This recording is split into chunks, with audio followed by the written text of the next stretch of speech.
한 주간 잘 지내셨어요? 예, 어젯밤이네요. 예, 이제 오늘은 모세 이야기인데요. 예, 간단히 이야기를 살펴보면요.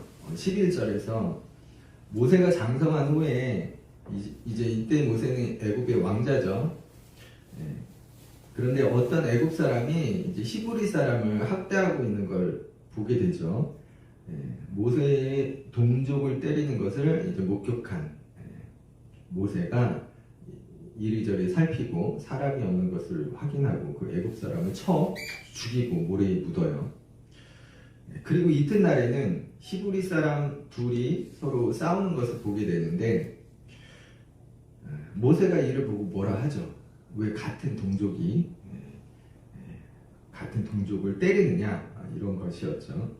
그러니까 상황이 둘이 이렇게 막 비슷하게 싸우는 게 아니라 한 사람이 일방적으로 다른 한 사람을 때리는 것 같아요. 그런 상황에서 이제 모세가 끼어들어서 이제 뭐라고 하는 거죠. 그런데 모세의 말을 듣고 동족을 때리던 사람이 이렇게 말해요.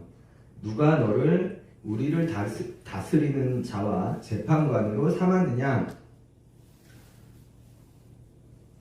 네가 애굽 사람을 죽인 것처럼 나도 죽이려느냐? 모세가 그 사람의 말을 듣고 자기가 애굽 사람을 쳐 죽인 일이 이제 탄로났음을 알아채죠. 그리고 두려워합니다. 또 마침 바로가 이 사실을 알게 되고 모세를 죽이고자 해요. 그래서 이제 모세가 미디안 땅으로 도망갑니다. 근데 저는 사실 이 부분이 살짝 궁금해요. 그래도 이제 힘드네요. 네. 자, 뭐가 궁금하냐면 모세가 그래도 애굽의 왕자였는데 사람 한 명 죽였다고 바로가 왕이 그 왕자를 죽이려고 하고 친아들은 아니더라도 죽이려 하고 도망가고 왜 그렇게까지 할까? 그래서 뭐 상상을 해보는데 그 죽은 사람이 이제 아주 높은 사람이었거나 아니면 높은 사람의 아들이나 뭐 이렇게 혹은 왕의 사랑을 받는 어떤 그런 사람이었거나 어쨌든 뭐 도망까지 갈까 죽이고까지 할까 뭐 그런 생각은 해봐요. 어쨌든 모세는 바로를 피해 미디안 땅으로 도망가는데 그 땅에서 이제 우물 앞에 모세가 이렇게 있을 때 그 동네 불량배들이 나타나죠. 그래서 이드로의 딸들을 이제 괴롭히는 그 장면을 목격해요. 모세는 그 이드로의 딸들을 도와주게 되는데 모세는 이 일로 이드로의 딸 중에서 이제 십보라와 결혼하게 되고 이제 자녀를 낳고 그렇게 양치기로 행복한 삶을 살아가는 그런 이야기. 그런데 가만히 보면 이 모세의 인생이 참 굴곡이 심해요. 태어나서 아기 때는 그 죽음 앞에 놓여 있었잖아요. 이후 애굽의 왕자. 어떻게 보면 그 애굽에서 가장 높은 곳, 가장 화려한 곳. 그 애굽의 왕자로 살게 되고 또 애굽의 왕자에서 이제는 도망자의 신분으로 바뀌게 되고 또 평범한 양치기의 일상으로 결혼을 하고 자녀를 갖고 그렇게 살아가는 그래서 굴곡이 아주 맨 아래에서 맨 위까지 갔다가 또 떨어지고 그런 것을 이제 반복하는 것 같아요. 근데 우리 역시 마찬가지인 것 같습니다. 객관적이든 주관적이든 우리는 항상 좋을 수만 없고 또 항상 나쁘지도 않아요. 좋은가 하면 나빠지고 나쁜가 하면 좋아져요. 행복하다 싶다가 또 어느새 불행이 찾아오고 불행한가 생각될 때 또 어느새 행복이 찾아오고 기쁜 날이 오게 되고 슬픈 날이 오게 되고 그런 것 같아요. 오늘이 23년 마지막 날인데요. 여러분 어떠세요? 한 해 어떠셨어요? 업한 그런 시간이었어요? 아니면 다운이었어요? 아니면 업다운 업다운 업다운? 그리고 현재는 업이에요? 다운이에요? 그런데 이제 모세 이야기에서 발견할 수 있는 게 있습니다. 모세가 업다운 했던 그 이유는 그의 선택 때문이었어요. 그 인생 극장이 맞나요? 제 기억이 맞으면 이휘재 씨가 그래 결정했어. 기억나시죠? 우리 따님은 모르실 것 같아. 이휘재 씨가 이제 어떤 상황에 딱 마주하잖아요. 두 가지 선택에서 이쪽 선택을 했을 때와 이쪽 선택을 했을 때 그 인생이 뒤바뀌게 되는 그런 참 재밌게 봤는데 모세도 그렇게 선택을 하잖아요. 애굽 사람이 자기 동족을 학대하는 모습을 보았을 때 모세가 그러잖아요. 그래 결정했어. 또 동족끼리 싸우는 모습을 보았을 때 그냥 지나치지 않고 그 상황 속에서 또 그래 결정했어. 또 그 미디안 땅에서 우물에서 그 이드로의 딸들이 동네 불량배들에게 농락당하는 모습을 보았을 때도 그래 결정했어. 그리고 그 모세의 선택에 따라 모세의 인생이 뒤바뀌잖아요. 왕자에서 도망자로, 또 도망자에서 또 행복한 일상을 누리는 그런 평범한 삶으로. 우리 역시 마찬가지인 것 같아요. 살아가면서 우리는 수많은 선택을 하고 그 선택이 오늘의 나를 만들어내죠. 그런데 이제 모세의 선택은 일관적인 걸 알 수 있어요. 그는 압제받는 사람의 편이 되고 약한 사람의 편이 되었어요. 애굽 사람에게 학대받는 동족을 보았을 때도 그랬고 같은 동족에게 매맞는 사람을 보았을 때도 또 이드로의 딸들이 공격에 처했을 때도 모세는 항상 약자의 편을 선택했어요. 물론 이제 모세가 정의로웠다고 해서 그 보상이 좋았던 것만은 아니에요. 이제 우리가 잘 알듯이 모세의 정의로운 행동으로 그는 왕자에서 도망자 신세로 바뀌게 되고, 물론 이제 이드로의 딸들을 도운 것은 이제 좋은 결과를 가져왔죠. 결혼도 하고 자식도 갖게 되고. 그런데 여기서 또 하나의 이야기가 전개됩니다. 이제 모세가 미디안에서 정착해서 사는 동안 이스라엘 자손은 고된 노동으로 탄식하고 부르짖게 돼요. 하나님은 그들의 신음소리를 들으시고 내가 저 백성을, 나의 백성을 구원해야 되겠다 하고 하시는 그 이야기가 전개되죠. 그 모세의 지금 삶이 이어지는 동시에 하나님의 계획하심도 같은 시기에 같이 진행되고 있는 그런 걸 볼 수 있죠. 그리고 다음 장 출애굽기 3장에서 하나님은 떨기나무 앞에서 이제 모세를 부르시는 거예요. 내가 너를 쓰겠다. 여기서 궁금증. 하나님은 왜 모세를 골랐을까? 수많은 사람 중에서. 정확한 이유는 알 수 없는데 추론해 볼 수는 있을 것 같아요. 모세가 살아온 인생, 그가 선택했던 그 선택들이 하나님이 왜 그를 사용하시고자 했을까? 그걸 알려주지 않을까요? 하나님이 약자의 편에 서고 불의를 보면 참지 못하는 모세를 바라보시면서 요놈 봐라, 요거 딱이네. 그러지 않으셨을까? 모세의 정의로움은 하나님이 쓰시기에 합당하지 않았을까 싶어요. 그리고 이제 더 중요한 것은 제가 보기에는 22절 말씀인데요. 우리 22절 말씀을 한번 읽어볼게요. 그가 아들을 낳음에 모세가 그의 이름을 게르솜이라 하여 이르되 내가 타국에서 나그네가 되었음이라. 모세가 이드로의 딸 십보라와 결혼해서 자식을 갖게 돼요. 근데 그 이름을 게르솜이라 짓습니다. 근데 이제 구약에서 이 이름을 짓는 것은 이제 자기 어떤 고백, 의미 이런 것들을 부여하잖아요. 그렇다면 모세가 이제 왜 게르솜이라고 자기 자식의 이름을 지었느냐? 그게 나오죠. 모세의 고백인데 내가 타국에서 나그네가 되었다. 모세는 미디안 땅에서 결혼도 하고 자식도 낳고 일상의 행복을 누리고 있어요. 그런데 뜬금없이 나는 타국에서 나그네가 되었다. 이런 고백을 하는 거예요. 자, 모세가 미디안에 있는 것이 사실 그렇죠. 자기 땅이 아닌데 지금 낯선 땅에 와서 살게 되었으니 그렇습니다. 그런데 알고 보면 모세는 애굽에 있을 때도 그랬어요. 애굽에서 왕자로 긴 시간을 살았지만 그 애굽의 왕자, 그건 모세의 본 모습이 아니거든요. 그러니까 모세는 애굽에 있을 때도 미디안에서 살 때도 나그네였던 거예요. 그래서 모세는 지금 자기가 타국에서 나그네가 되었다고 한탄하는 것일까? 그런데 한편 우리가 이 모세의 고백을 다르게 볼 수도 있어요. 자, 나그네로 번역된 게르란 말은요, 이제 나그네, 이방인 이런 뜻을 갖고 있는데 자기 땅이 아닌 낯선 땅에 이주해 사는, 그러니까 어디엔가 얹혀 사는 그런 사람을 의미합니다. 이는 애굽에 있던 또 미디안에서 지금 살고 있는 모세 자신을 가리키기도 하지만 동시에요, 애굽에 있는 이스라엘을 가리킬 때도 사용돼요. 그러니까 이스라엘은 자기 땅이 없는 나그네거든요.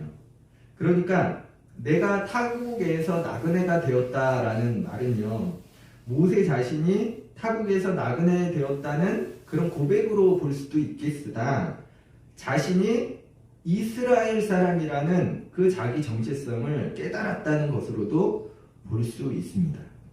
모세는 애굽을 떠나 미디안에 거주하면서 그런 나그네로서의 정체성, 곧 이스라엘이란 자기 정체성을 발견한 거예요. 내가 누구인지를 깨닫게 되는 거죠. 또한 모세는 개인적인 나그네의 삶을 통해 이스라엘이 나그네로서 살아온 그 고된 삶을 통감하고 또 공감하게 되는 거죠. 이러한 모세의 자기 정체성 찾기의 과정은 어쩌면 나그네 이스라엘의 지도자가 되기 위한 과정이 아니었을까? 그렇지 않은가요? 요즘 이제 전세 사기가 유행이잖아요. 참 안타까운 일이긴 한데, 예를 들어 전세 사기당한 분들이 대책을 위해서 지도자를 뽑는다면 누굴 뽑겠어요? 집 10채 가진 사람? 아니겠죠. 같은 피해를 당하고 같은 처지에 있는 사람을 이 지도자가 될 거잖아요. 그러니까 모세는 3장에서 하나님이 너를 쓰겠다 하시기 전에 하나님이 쓰시기에 합당한 그런 사람으로 준비되고 있었던 것으로 볼 수 있겠죠. 그리고 3장에서 하나님 모세에게 내가 너를 쓰겠다 하시는데요, 모세는 하나님께 그렇게 반론해요. 저는 아무런 능력이 없고요, 하나님 그런 일을 할 만한 그런 위인이 아니에요, 이러면서 계속 거부하잖아요. 그런데 결국 이제 모세가 하나님의 요구를 받아들이는데 왜일까?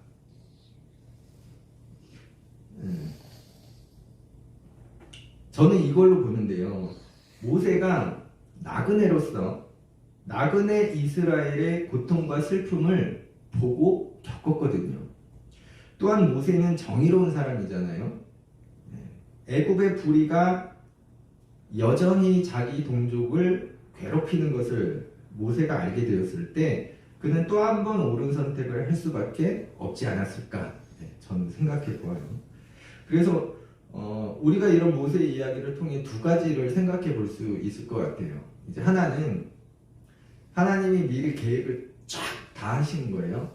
그리고 모세를 훈련하고 준비시켜서 이스라엘의 지도자로 사용하시는 거.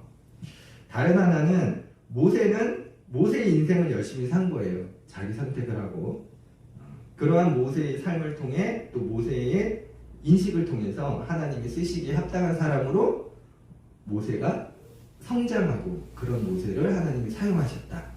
뭐 이렇게 볼 수 있겠죠. 어떤 게 맞는 것 같아요? 하나님이 일하시니? 네, 저도 잘 몰라요. 그래도 한번 생각은 해볼 수 있죠. 근데 전자든 후자든 분명한 것은 우리가 내리는 선택과 그로 인한 우리 삶, 우리 인생의 모든 과정이 그런 나를 만들어 간다는 것이겠죠.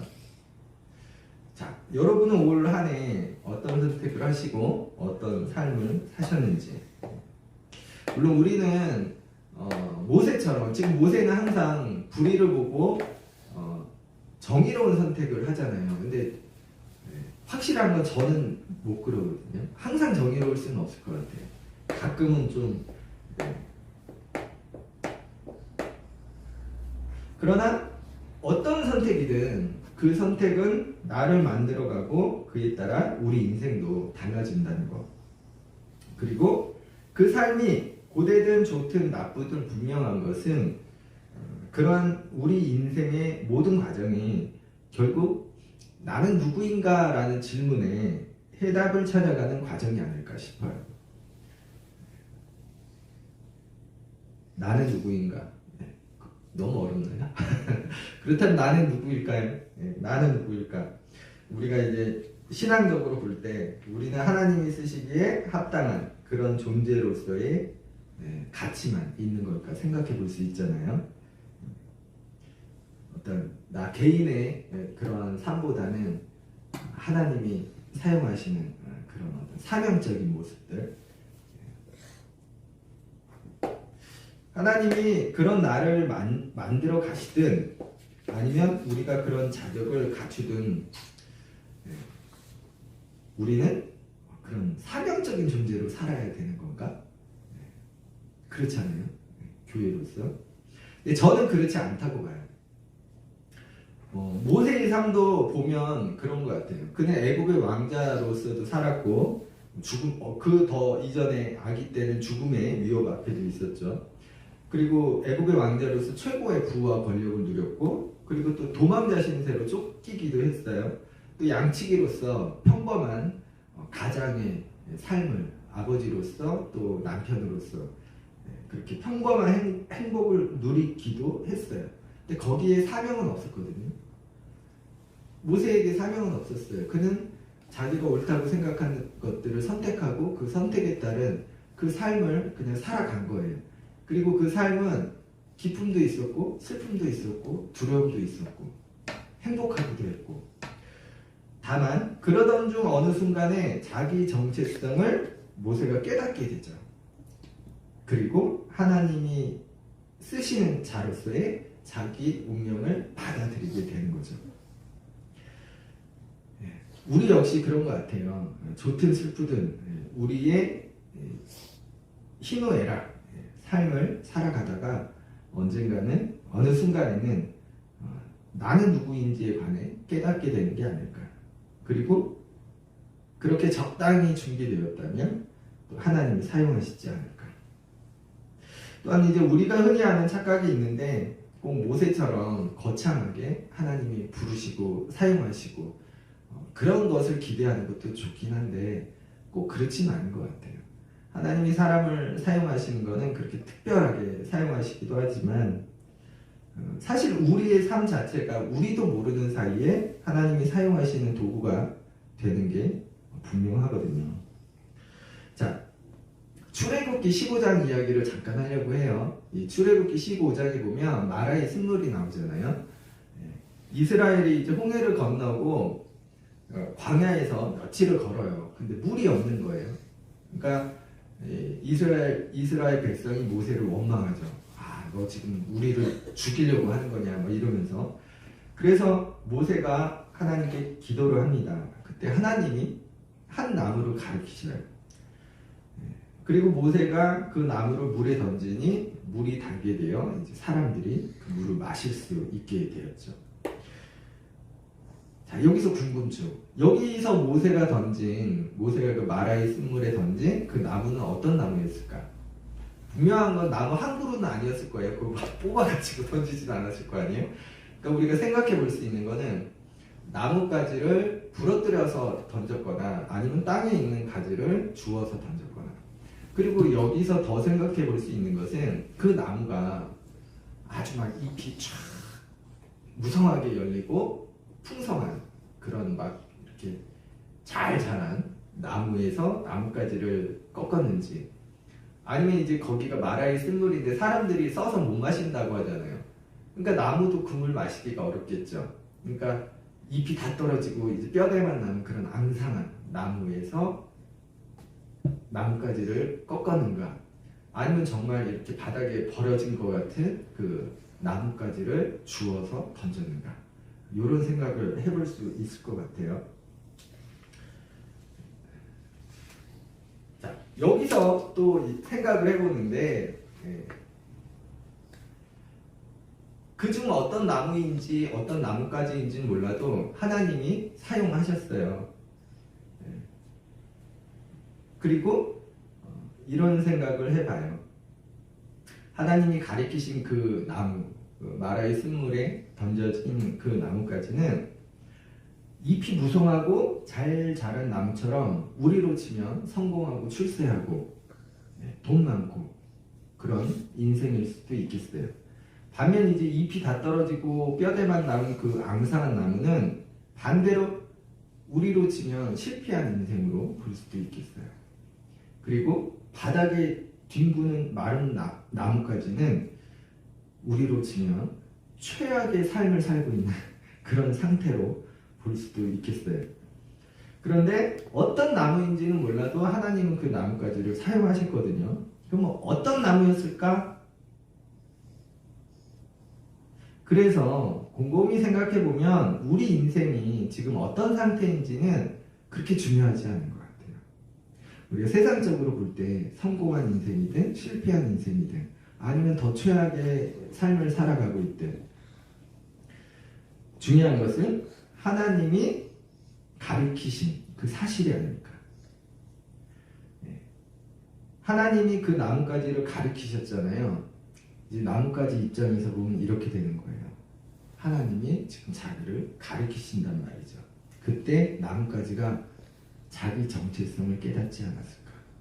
자기가 누구인지.